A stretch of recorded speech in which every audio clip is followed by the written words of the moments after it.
how can Kundalini come to be awakened? Well, today we're going to explore some of the many different ways. So there are advanced yoga practices that can be engaged to prepare the body and the system for Kundalini awakening over time. Conversely, there are some yoga practices that can be used to stimulate the Kundalini in very direct and active ways using certain meditations, pranayama, and asanas. Now, personally, I don't teach or instruct these advanced yoga practices that involve actively attempting to directly awaken Kundalini. The two main reasons are that firstly, I am admittedly not astute enough in my understanding of the process to do so. Personally, my awakening took place in a more indirect way, and so that's the approach that I'm most familiar with and the one that I feel is safest for those that I work with.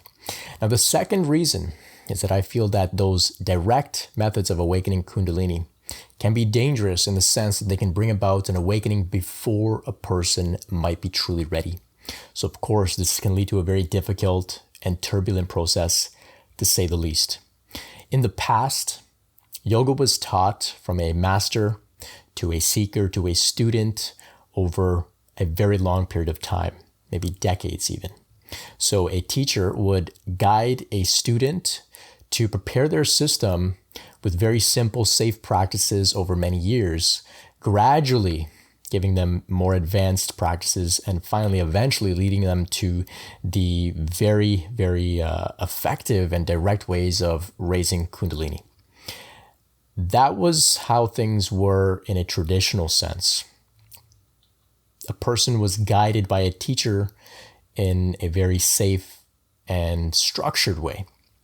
And so if things went wrong, the teacher was there to support them. Well, today, with the grace of the internet, we can find those teachings online, and we can skip all of the preparatory stages of the journey and jump right to the more active ways of raising Kundalini. And as a result, maybe within 2 weeks of having engaged these practices, a person can have an awakening, a genuine awakening, but then as a result, because their body is not properly prepared, because they don't have the proper knowledge, intuition, or understanding, they can have a very, very difficult time on many levels, physical, emotional, psychological, of course, spiritual. And so for this reason that I don't advise that anybody jumps ahead. Instead, I have some very safe, gradual, more subtle, more indirect methods of awakening Kundalini that I'll be sharing with you here today. With that said, I am, of course, here to support those who might have ended up awakening their Kundalini as a result of practicing some of those more direct methods prematurely. But I'm not here to share those methods with you myself. So the other ways in which Kundalini comes to be awakened can be through traumatic experiences, either emotional or physical, or of course, both. The intensity of certain trauma can be enough to cause an explosion of prana from the root chakra, causing that Kundalini to begin to rise. So of course, this is a very rare occurrence. We hear about lots of people every day experiencing trauma, but few having genuine Kundalini awakenings because of it. So as well, certain drug use, typically with plant medicine, these experiences can lead to a Kundalini awakening as well. But once again, just like with the advanced yoga practices, this can lead to someone experiencing a rising before they may be fully ready, resulting in an unnecessarily challenging unfolding. And of course, as with trauma, having a Kundalini awakening due to the use of drugs is rare. So many people experience psychedelics, hallucinogens, entheogens, plant medicine, magic mushrooms, ayahuasca, cannabis, peyote, and the like. But most do not experience a Kundalini awakening. Only a few. So it's important that we use our discernment when considering all of these different avenues to awakening Kundalini. Relying on drug use to awaken Kundalini, or to even develop spiritually in general, is, in some respects, a waste of time. Of course, this can be argued, and I myself can put together a very strong argument for the use of plant medicine as well. But in the case of those interested in Kundalini awakening, I would rather steer clear of drug use to avoid unnecessary complications. There are far more reliable and comfortable methods to awaken Kundalini at a much more gentle pace, and things will go much smoother if that's the approach that we take. So these methods, they involve a more passive approach to the awakening of Kundalini. When one engages in meditation on the breath, on the self with a capital S, or in the heart center, just focusing on love, focusing on the unconditional love in the heart center with sincerity, intensity, and devotion. This all can gradually prepare the system for Kundalini to rise smoothly and easily on its own. So Kundalini does not need to be poked, stimulated, or forced to awaken. It can awaken on its own when the inner stage of one's system has been properly set. So we set that inner stage by engaging sincerely in genuine spiritual practices. So for example, meditating on the breath is a powerful and effective way to cultivate spiritual growth. Inadvertently, when the time is right, Kundalini will begin to rise as a result of the spiritual preparation that meditating on the breath allowed oneself to experience. So the same goes for engaging in the practice of self-inquiry. One can sit in meditation and they can ask, who am I? Or they can ask, what am I? Repeatedly. So this practice, when practiced with sincerity, will eventually lead one's awareness to their true nature, which is the self with a capital S, which is source, which is God.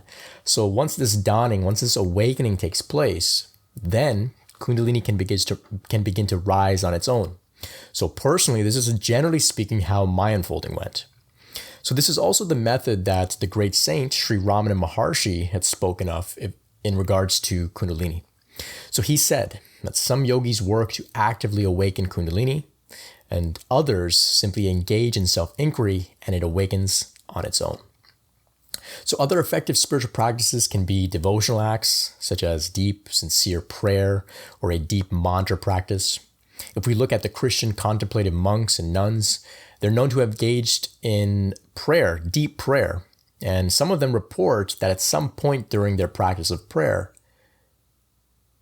they're called in sort of a spontaneous way into a state of silence, and the prayers stop. And what happens is they enter into what is essentially a meditation. And then they say that they're transformed by a spiritual force from within, which they call the Holy Spirit. So if you ask me, this is no different than a yogi engaging in a mantra meditation practice, entering into stillness, and then having Kundalini awaken. So if one is to engage in devotional acts, like I've just mentioned, with the intention of spiritual development and awakening Kundalini, I don't mean saying just a couple prayers before bed or chanting now and then. I mean a full, wholehearted devotion and surrender to the practice, to the path, to God. So keep in mind, many people pray, many people chant, few experience Kundalini awakening. A certain depth of commitment is required in order for that to happen. So there's another interesting way in which Kundalini can be awakened, known as Shaktipat. So Shaktipat is the transmission of spiritual power, known as Shakti, which is what Kundalini is in essence. So everything in existence is energy, and Shaktipat is an energetic transmission. So some who have reached an advanced level of the Kundalini process are able to offer Shaktipat to spiritual seekers. It's kind of like a boost, which can serve to help another's Kundalini to become activated or even fully awakened. I'll be explaining the difference between a Kundalini activation and an awakening in the next part of this series. So further into the series, I'll also go more in depth into this idea of Shaktipat, but for now, it's important to understand that Shaktipat is not a cheat code or a free pass on the spiritual journey. One must be able to openly receive Shaktipat when and if it is offered, and being in a position to accept it requires a certain level of spiritual development in itself. So furthermore, a seeker that receives Shaktipat still needs to do their spiritual work. Like I said, it's not a cheat code. So another way in which Kundalini can be awakened is simply spontaneously. For some people, for some reason or another, though they may have undergone absolutely no spiritual practice or development in their life, they can undergo an awakening seemingly out of the blue.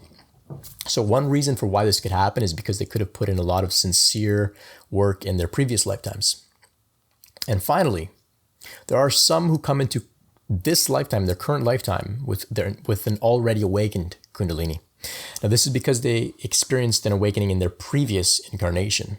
So even though they've come into this lifetime, they may not necessarily be aware that their Kundalini is already awakened. They may not necessarily know anything about Kundalini at all.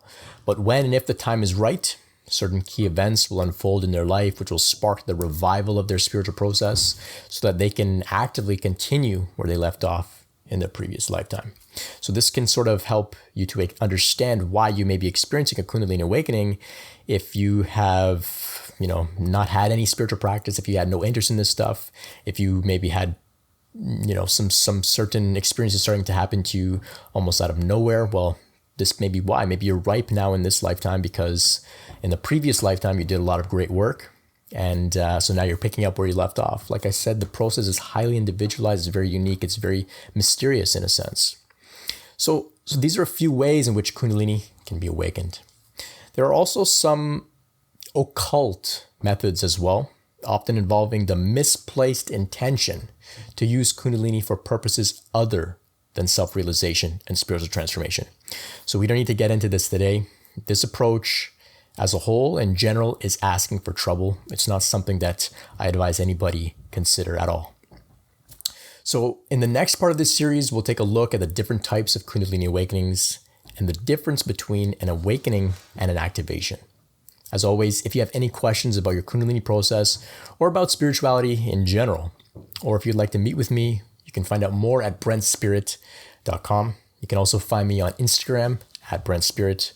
You can also check out my podcast, which is called The Spiritual Awakening Show. It's available for free on Spotify and Apple. Thanks so much for listening to me today. I look forward to meeting with you in the next part of this series. Until then, much love.